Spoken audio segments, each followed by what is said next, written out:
Hello there, Quicksilver Slash here today with a World of Tanks replay. And this isn't going to be my kind of typical replay where I just, wait until I have a mastery game.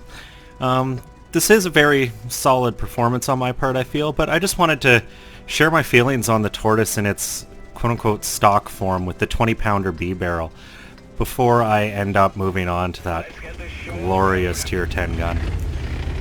So, standard battle on Westfield, and I find when I spawn up on the hill, I like to go right to the very northwestern corner. And it's because, particularly in something like the Tortoise, you really have to maintain an arc of safety around you.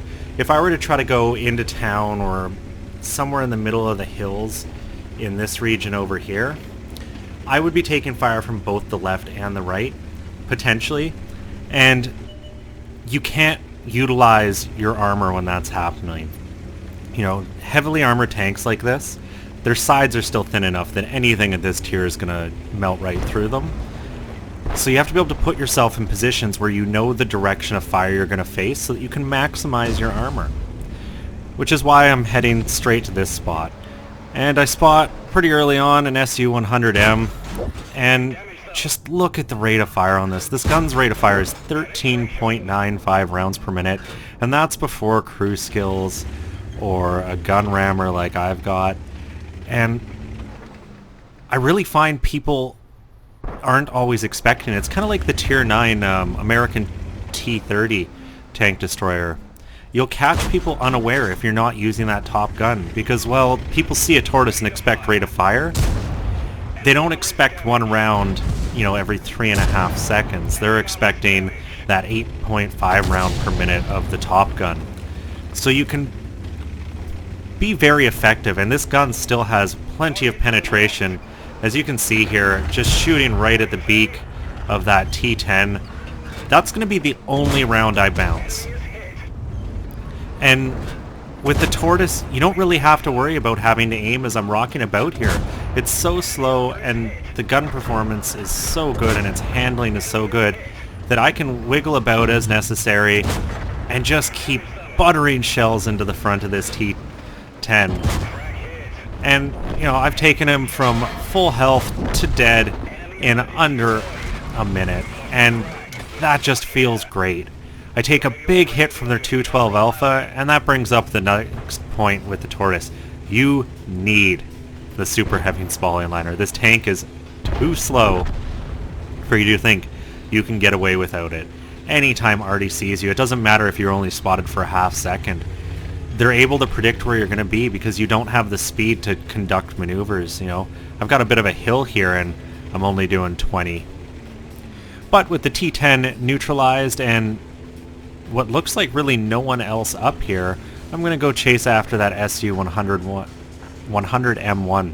And you can see I'm going back to the edge of the map to keep one of my flanks safe and try to use the cover. This is a big tank.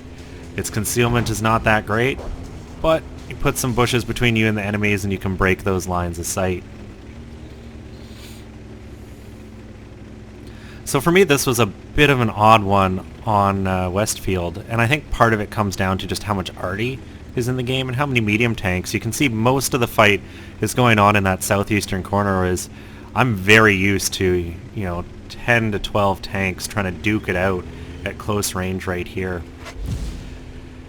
And that SU-100M missed his only chance to hit me, and I'm going to make quick work of him. He is dead.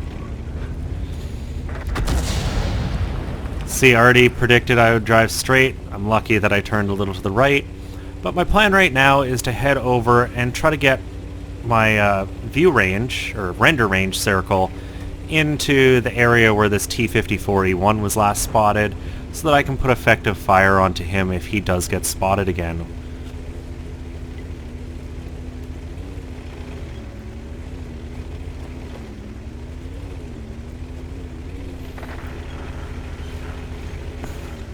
And you can see in this tank, you have to be very decisive with where you're going. If you hesitate and change your mind a couple times, you're just going to get left out of the battle.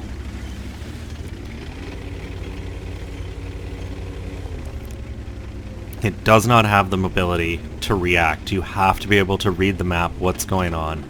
And I felt I read the map pretty well here because there's that T-54E1 and his sweet ass. And I'm just gonna keep putting shells into his engine, hoping for a fire. Doesn't look like I get one. And with the rate of fire of this, once again, I can afford to take that last, little pot shot once he's disappeared. Their M12 gets spotted. Quick work of him. And at this point, I'm kind of trying to decide what to do, and ultimately, looking at what's going on, I decide the best thing for my team is for me to put pressure on their cap. We have a fairly substantial lead as far as tanks go, but considering how many of ours are arty, and how much health some of our tanks have, like you'll notice that Pershing is only on 5%, that's the stuff autoloaders dream of. That T-54E1, that's one shell. Move on to the next target. One shell, next target. And you can see he's pulling it back a bit. And there's the very real possibility that he could have gone to our base and erased all three of those artillery pieces with a single magazine.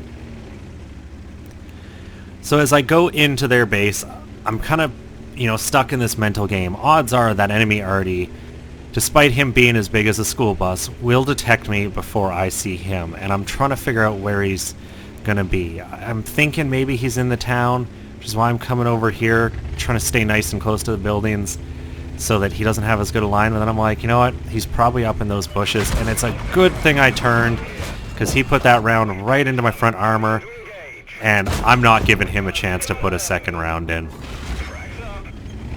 And I feel had I not had the super heavy spalling liner, I would not have survived that shot. Particularly with the arty damage I took earlier in the game. But 54E1 dies, and that's the end of the game. And here we are in the post-game. Second class fighter, master gunner, duelist, fire for effect, and high caliber. I managed to finish off 4 tanks, taking out all of that T-10, 212A, SU-100, and the M12.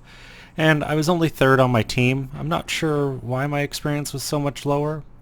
Could be the tier and of what I was killing, and just my own tier as a top tier tank. But I put out 4,100 damage, and even though I don't have the big 120mm that this tank destroyer is built for, the starting gun is not bad, and that rate of fire cannot be argued with, and because it's a British gun, it's still got good penetration. I fired 23 shots, 21 hit, 20 penned. I only bounced once. And you can see a little less than half was done from over 300 meters away. And it really just felt good to be able to rip through that T-10 and the 100 M1. I hope you enjoyed the game, and I'll have more for you tomorrow.